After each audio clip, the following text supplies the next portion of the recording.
Action. তো guys এখন আমরা স্মৃতিসৌধের সবচেয়ে কাছে এসে পড়ছি, ঠিক আছে? এই দেখেন স্মৃতিসৌধ।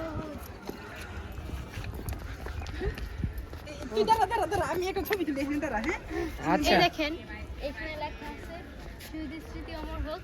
আসলে এই কথাটা ছোট্ট একটা কথা হলেও এই কথার পিছনে অনেক বড় রহস্য, অনেক কাহিনী, ঠিক আছে? এই কথাটার অনেক বড় মিনিং আছে যা হয়তো আমরাও নিজেরা ফুলফিল আপ জানি আচ্ছা না। এ পরি ওই ছোটবেলায় যখন এই যে বিটিভি অন করতো না তখন এই যে এটা আমরা সবসময় দেখতাম। হ্যাঁ তাই তো এটা বালাগের নামটা জানতি না? হ্যাঁ বিটিভি দেখতি। আসলে আরে, তুই একটু বেশি কথা কত তোরা যে এইখানেই যাস কিসের জন্য? তোরা দুজন ঝগড়া করছ, আমি কিছুই বুঝি না।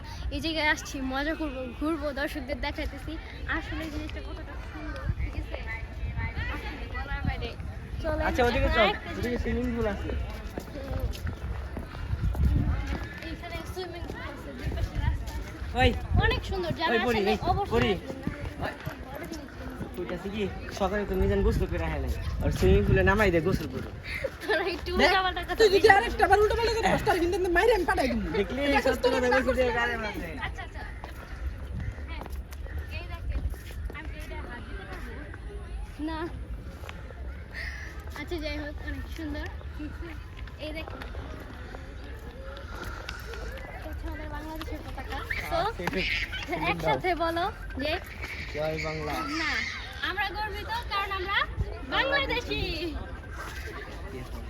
আচ্ছা ঠিক আছে, এখন আমরা শহীদ মিনারের আরো আরো আরো কাছে যাব। শহীদ মিনার না, স্মৃতিসৌধ। স্মৃতিসৌধের আরো কাছে যাব। চলেন।